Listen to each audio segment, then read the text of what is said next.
আসসালামু আলাইকুম। আপনাদের সবাইকে স্বাগত জানাচ্ছি এখনকার আন্তর্জাতিক সংবাদে। শুরুতেই সংবাদ শিরোনাম। কাতারের বৃহত্তম শিল্পাঞ্চলে ইরানের ক্ষেপণাস্ত্র হামলা। কাতারের এলএনজি স্থাপনায় হামলা হলে সাউথ পার্স গ্যাস ক্ষেত্র ধ্বংসের হুমকি ট্রাম্পের। ঈদ উপলক্ষে আফগানিস্তানে সামরিক অভিযান স্থগিতের ঘোষণা পাকিস্তানের। ভয়াবহ অগ্নিকাণ্ড, মধ্যপ্রাচ্য ছেড়ে পালাচ্ছে মার্কিন রণতরী জেরাল্ড আর ফোর্ড। ইরানে সরকার একক ব্যক্তির ওপর নির্ভরশীল নয়, পররাষ্ট্রমন্ত্রীর দৃঢ় বার্তা। এতক্ষণ শুনছিলেন সংবাদ শিরোনাম, এখন বিস্তারিত।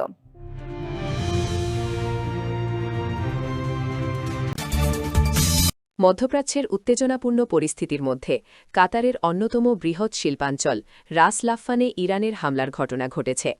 এ হামলার জেরে শিল্পাঞ্চলে আগুন ছড়িয়ে পড়ে, যা নিয়ন্ত্রণে আনতে দ্রুত কাজ শুরু করে জরুরি পরিষেবা সংস্থাগুলো। কাতারের পররাষ্ট্র মন্ত্রণালয় বাংলাদেশ সময় বৃহস্পতিবার সকাল প্রায় 6:45টার দিকে এক বিবৃতিতে জানায়, রাস লাফফান শিল্পাঞ্চলে সৃষ্ট আগুন নেভাতে সংশ্লিষ্ট সংস্থার সদস্যরা নিরলসভাবে কাজ করছেন। পরিস্থিতি সামাল দিতে প্রয়োজনীয় সব ব্যবস্থা নেওয়া হয়েছে বলেও জানানো হয়। তবে এখন পর্যন্ত পাওয়া তথ্য অনুযায়ী এই হামলায় কোনো হতাহতের ঘটনা ঘটেনি, যা কিছুটা স্বস্তির খবর হিসেবে দেখা হচ্ছে। এর আগে কাতার কর্তৃপক্ষ জানিয়েছিল, গ্যাস অবকাঠামোকে লক্ষ্য করে চালানো হামলার ফলে যে আগুন লেগেছিল তা নিয়ন্ত্রণে আনা সম্ভব হয়েছে, কিন্তু তার কয়েক ঘণ্টার মধ্যেই আবারও একই শিল্পাঞ্চলে আগুন লাগার খবর সামনে আসে, যা নতুন করে উদ্বেগ তৈরি করেছে। বর্তমানে আগুন পুরোপুরি নিয়ন্ত্রণে আনতে কাজ চালিয়ে যাচ্ছে জরুরি সেবা বিভাগ। পরিস্থিতি পর্যবেক্ষণে রয়েছে কাতার সরকার। তথ্যসূত্র আল জাজিরা। ইরানের পররাষ্ট্রমন্ত্রী আব্বাস আরাগাচ্চি জানিয়েছেন, দেশের সুপ্রিম ন্যাশনাল সিকিউরিটি কাউন্সিলের ক্ষমতাধর সচিব আলী লারিজানির হত্যার মাধ্যমে ইরানের নেতৃত্বে কোনো ধ্বংসাত্মক প্রভাব পড়বে না। আল জাজিরার সঙ্গে এক সাক্ষাৎকারে তিনি বলেন, যুক্তরাষ্ট্র ও ইসরায়েল এখনও বুঝতে পারেনি যে ইরানের সরকার একক কোনো ব্যক্তির উপর নির্ভরশীল নয়। আমাদের রাজনৈতিক কাঠামো শক্তিশালী এবং এতে রাজনৈতিক, অর্থনৈতিক ও সামাজিক প্রতিষ্ঠানগুলো। যুক্তরাষ্ট্রের প্রেসিডেন্ট ডোনাল্ড ট্রাম্প কাতারের তরলীকৃত প্রাকৃতিক গ্যাস এলএনজি স্থাপনায় যদি ইরান কোনো নতুন হামলা চালায়, তবে দেশের পুরো সাউথ পার্স গ্যাস ক্ষেত্রকে বিশাল বিস্ফোরণে উড়িয়ে দেওয়ার হুমকি দিয়েছেন। এই হুমকি তিনি তার মালিকানাধীন সামাজিক যোগাযোগ মাধ্যম ট্রুথ সোশ্যালে প্রকাশ করেছেন। ট্রাম্পের পোস্টে বলা হয়েছে, ইরানের সাউথ পার্স গ্যাস ক্ষেত্রে ইসরায়েলের পূর্বের হামলার বিষয়ে যুক্তরাষ্ট্র বা কাতারের কোনো তথ্য ছিল না। তিনি আরও বলেন, ইসরায়েল আর কোনো হামলা চালাবে না যদি ইরান সম্পূর্ণ নির্দোষ কাতারের ওপর হামলার সিদ্ধান্ত না নেয়। ট্রাম্পের ভাষ্য, কাতারে গ্যাস ক্ষেত্রে আবার হামলা হলে ইরানের বিরুদ্ধে যুক্তরাষ্ট্র একাই পুরো সাউথ পার্স গ্যাস ক্ষেত্রকে এমন শক্তিশালী ও প্রচণ্ড বিস্ফোরণে ধ্বংস করবে যা ইরান আগে কখনো দেখেনি। তিনি স্পষ্ট করেন, তিনি এই পর্যায়ের ধ্বংসযজ্ঞ বা সহিংসতা করতে চাইছেন না, কারণ এর দীর্ঘমেয়াদী প্রভাব পড়বে। তবে পুনরায় হামলা হলে দ্বিধা করবেন না। এর আগে কাতারের রাষ্ট্রায়ত্ত এলএনজি প্রতিষ্ঠান কাতার এনার্জি জানিয়েছে, বৃহস্পতিবার ভোরে তাদের একাধিক এলএনজি স্থাপনায় ইরানের ক্ষেপণাস্ত্র হামলা হয়েছে। এতে বড় ধরনের আগুন লেগেছে এবং ব্যাপক ক্ষয়ক্ষতি হয়েছে। কাতারের প্রতিরক্ষা মন্ত্রণালয় জানিয়েছে, ইরানের ক্ষেপণাস্ত্রগুলো রাস লাফান ইন্ডাস্ট্রিয়াল সিটি লক্ষ্য করে ছোড়া হয়েছে। উল্লেখ্য, ইরান ও কাতারের যৌথ মালিকানাধীন সাউথ পার্স বিশ্বের বৃহত্তম গ্যাস ক্ষেত্র। এটি ইরানের অভ্যন্তরীণ জ্বালানি শক্তির অন্যতম প্রধান উৎস এবং কাতারের আন্তর্জাতিক এলএনজি রপ্তানির মূল কেন্দ্র। এই ঘটনার প্রেক্ষিতে আন্তর্জাতিক জ্বালানি নিরাপত্তা ও মধ্যপ্রাচ্যের রাজনৈতিক উত্তেজনা নতুন মাত্রায় পৌঁছেছে। ট্রাম্পের হুমকি ইরান ও মধ্যপ্রাচ্যের জ্বালানি স্থিতিশীলতার উপর সরাসরি প্রভাব ফেলতে পারে। তথ্যসূত্র দ্য গার্ডিয়ান। পবিত্র রমজান মাসের শেষ সময়ে এসে প্রতিবেশী আফগানিস্তানের বিরুদ্ধে সামরিক অভিযান 5 দিনের জন্য স্থগিত করার ঘোষণা দিয়েছে পাকিস্তান। একই সঙ্গে আফগান তালেবান সরকারও পাল্টা পদক্ষেপ হিসেবে পাকিস্তানের বিরুদ্ধে তাদের অভিযান সাময়িকভাবে বন্ধ রাখার কথা জানিয়েছে।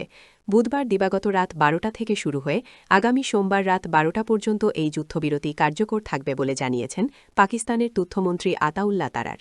সামাজিক যোগাযোগ মাধ্যমে দেওয়া এক পোস্টে তিনি জানান, রমজানের সমাপ্তি উপলক্ষে সৌদি আরব, কাতার ও তুরস্কের অনুরোধে এই সিদ্ধান্ত নেওয়া হয়েছে। তারার বলেন, ভ্রাতৃপ্রতিম মুসলিম দেশগুলোর আহ্বানেই এই সাময়িক বিরতি। তবে তিনি সতর্ক করে দেন, যদি সীমান্ত পেরিয়ে পাকিস্তানের ভেতরে কোনো হামলা, ড্রোন আক্রমণ বা সন্ত্রাসী কার্যক্রম ঘটে, তাহলে সামরিক অভিযান আবারও জোরালোভাবে শুরু হবে। এদিকে আফগান তালেবান সরকারের পক্ষ থেকেও একই ধরনের ঘোষণা এসেছে। সরকারের মুখপাত্র জাবিহুল্লাহ মুজাহিদ নিশ্চিত করেছেন, তারাও পাকিস্তানের বিরুদ্ধে সামরিক অভিযান সাময়িকভাবে স্থগিত করছে। এই ঘোষণার মধ্যেই বুধবার কাবুলে একটি মাদক পুনর্বাসন কেন্দ্রে নিহতদের গণজানাজা অনুষ্ঠিত হয়েছে। গত সোমবার ওই কেন্দ্রে ভয়াবহ বিমান হামলায় শত শত মানুষ নিহত হন। তালেবান সরকারের দাবি, হামলায় ৪০০ জনের বেশি মানুষ নিহত এবং অন্তত ২৬৫ জন আহত হয়েছেন। পাকিস্তান অবশ্য দাবি করেছে, তারা ইচ্ছেকৃতভাবে ওই পুনর্বাসন কেন্দ্রকে লক্ষ্য করেনি। তাদের বক্তব্য অনুযায়ী হামলার লক্ষ্য ছিল নির্ভুলভাবে সামরিক স্থাপনা ও সন্ত্রাসী অবকাঠামো। ইসলামাবাদের অভিযোগ, কিছু চরমপন্থী গোষ্ঠী আফগান ভূখণ্ড ব্যবহার করে সীমান্ত পেরিয়ে পাকিস্তানে হামলা চালাচ্ছে এবং কাবুলের সরকার তাদের আশ্রয় দিচ্ছে। যদিও তালেবান এই অভিযোগ অস্বীকার করে আসছে। উল্লেখ্য, কাবুলের ২,০০০ শয্যা বিশিষ্ট উমিদ মাদকাসক্তি চিকিৎসা হাসপাতালে চালানো ওই বিমান হামলাটি ৩ সপ্তাহ ধরে চালা সংঘাতে সবচেয়ে ভয়াবহ বলে বিবেচিত হচ্ছে। একসময় ঘনিষ্ঠ মিত্র থাকা ইসলামাবাদ ও কাবুলের সম্পর্ক গত বছর থেকে অবনতির দিকে যেতে থাকে, যখন পাকিস্তান অভিযোগ তোলে যে আফগান তালেবান সরকার উগ্রপন্থীদের আশ্রয় দিচ্ছে। যদিও এই অভিযোগ বরাবরই অস্বীকার করেছে আফগানিস্তান। চীনের মধ্যস্থতায় কিছুদিন উত্তেজনা কমে এলেও গত মাসে আবারও পরিস্থিতি অবনতি ঘটে। এবার পাকিস্তান সরাসরি আফগান তালেবানকে লক্ষ্য করে হামলা শুরু করে, যেখানে আগে মূলত সীমান্তবর্তী পাকিস্তান তালেবানের ঘাঁটিগুলোকে টার্গেট করা হতো। বর্তমান এই সাময়িক যুদ্ধবিরতি পরিস্থিতি কিছুটা শান্ত করতে পারে বলে আশা করা হলেও সীমান্ত উত্তেজনা পুরোপুরি কমবে কিনা তা নিয়ে এখনও অনিশ্চয়তা রয়ে গেছে। তথ্যসূত্র দ্য গার্ডিয়ান।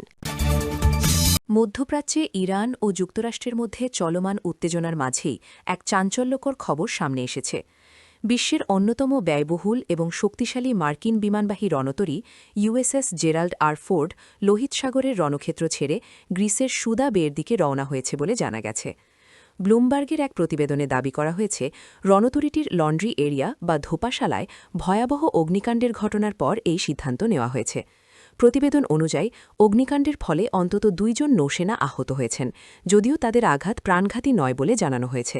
তবে নিউ ইয়র্ক টাইমসের দাবি, আগুন নিয়ন্ত্রণে আনতে ক্রুদের প্রায় ৩০ ঘণ্টারও বেশি সময় লেগেছে এবং এর ফলে ৬০০রও বেশি ক্রু তাদের থাকার জায়গা হারিয়েছেন। এই ঘটনার পরপরই রণতরীটি তার বর্তমান অবস্থান পরিবর্তন করে বন্দরের দিকে যাত্রা শুরু করে। মার্কিন নৌবাহিনীর পক্ষ থেকে রণতরীটির বর্তমান অবস্থা বা এর সাথে থাকা অন্যান্য যুদ্ধজাহাজগুলো ওই অঞ্চলে থাকবে কিনা সে বিষয়ে সরাসরি কোনো মন্তব্য করা হয়নি। তবে প্রতিরক্ষা দপ্তরের এক কর্মকর্তা জানিয়েছেন, ফোর্ডের স্ট্রাইক গ্রুপ লোহিত সাগরে তাদের কার্যক্রম অব্যাহত রাখবে। তারা আরও দাবি করেছে যে জাহাজের প্রোপালশন সিস্টেম বা ইঞ্জিন সচল রয়েছে এবং এটি পুরোপুরি কার্যকর আছে। অন্যদিকে ইরানের Islamic Revolutionary Guard Corps IRGC এক বিবৃতিতে দাবি করেছে, তাদের ক্ষেপণাস্ত্র ও ড্রোন হামলায় অপর একটি মার্কিন রণতরী ইউএসএস আব্রাহাম লিঙ্কন মারাত্মক ক্ষতিগ্রস্ত হয়েছে এবং সেটি পিছু হটতে বাধ্য হয়েছে।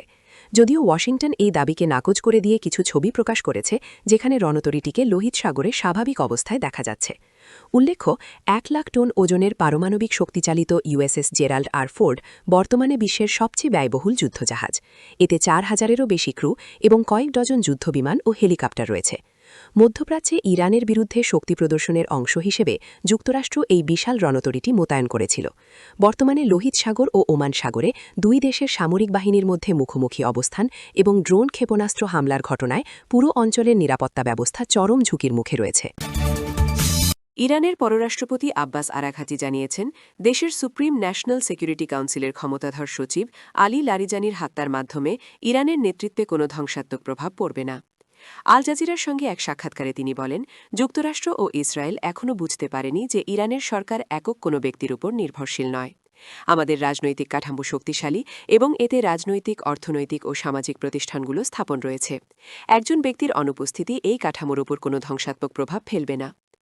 আফিদি আর বলেন, নিশ্চিতভাবেই ব্যক্তিরা প্রভাবশালী এবং প্রত্যেক ব্যক্তি তার ভূমিকা পালন করে, কেউ ভালো, কেউ কম ভালো। তবে গুরুত্বপূর্ণ বিষয় হল, ইরানের রাজনৈতিক ব্যবস্থা দৃঢ় কাঠামোর উপর ভিত্তি করে গঠিত। তিনি বিশেষভাবে দেশের সর্বোচ্চ নেতা আয়াতুল্লাহ আলী খামেনির হত্যার দিকে ইঙ্গিত করে বলেন, এটি দেশের জন্য বিশাল ক্ষতির বিষয় হলেও সিস্টেম অব্যাহত রয়েছে। সিস্টেম তৎক্ষণাৎ বিকল্প ব্যবস্থা নিয়েছে। যদি আরও কেউ নিহত হন, তবু একই ঘটনা ঘটবে। যদি পররাষ্ট্রপতি নিহত হই, শেষ পর্যন্ত অন্য কেউ দায়িত্ব গ্রহণ করবে। লারিজানি ৭৭ বছর বয়সী ছিলেন এবং নিহত আলী খামেনি ও তার উত্তরসূরি ছিলে মোস্তফা খামেনির ঘনিষ্ঠ সহযোগী ছিলেন। সোমবার রাতে হামলায় লারিজানি নিহত হন। এটি যুদ্ধের প্রথম ১৯ দিন পরে তেহরানের নেতৃত্বে সবচেয়ে শীর্ষ স্তরের ব্যক্তির অপসারণ। ইরানের রাষ্ট্রীয় সংবাদ মাধ্যম নিশ্চিত করেছে, ইসলামিক রেভলিউশনারি গার্ডস কর্পস IRGCর অন্তর্গত বাসিজ ফোর্সের প্রধান ব্রিগেডিয়ার জেনারেল গোলাম রেজা সোলেমানিও যুক্তরাষ্ট্র ইসরায়েলের হামলায় নিহত হয়েছেন। সোলেমানিকে যুক্তরাষ্ট্র ও ইসরায়েলের যুদ্ধ প্রতিরোধে মূল নেতৃত্ব হিসেবে দেখা যেত।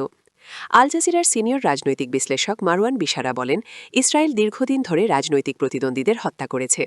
এটি সাধারণ যুদ্ধের নিয়ম নয়। নির্বাচিত নেতাসহ রাজনৈতিক নেতাদের লক্ষ্যভিত্তিক হত্যা করা সন্ত্রাসাত্মক কার্যক্রমের অংশ। তবে ইরানের সিস্টেম শক্তিশালী, এক নেতা হত্যার ফলে সিস্টেম ধ্বংস হবে না। যদিও লক্ষ্যভিত্তিক হত্যার প্রভাব থাকে এবং পরিমাণগত পরিবর্তন মান সম্পর্কিত পরিবর্তনে রূপান্তরিত হতে পারে। আল জাজিরার সঙ্গে সাক্ষাৎকারে আরাঘাচি আরও উল্লেখ করেন, উপসাগর এবং এর বাইরে সংঘটিত বর্ধিত সংঘর্ষ ইরানের নির্বাচিত যুদ্ধ নয়। এটি শুরু করিনি আমরা। এই যুদ্ধ শুরু করেছে যুক্তরাষ্ট্র এবং এর সব মানবিক ও আর্থিক পরিণতির জন্য দায়ী তারা। ইরান এই অঞ্চল বা সমগ্র বিশ্বের জন্য দায়ী তারা। যুক্তরাষ্ট্রকে অবশ্যই দায়বদ্ধ করা হবে। আরাঘাটি জোর দিয়ে জানিয়েছেন যে ইরানের সরকার ব্যক্তিগত হুমকির কাছে অসহায় নয় এবং রাজনৈতিক কাঠামো যথেষ্ট দৃঢ়ভাবে স্থাপন করা হয়েছে যাতে একক ব্যক্তির অনুপস্থিতি পুরো ব্যবস্থাকে ক্ষতিগ্রস্ত করতে না পারে। তথ্যসূত্র আল জাজিরা।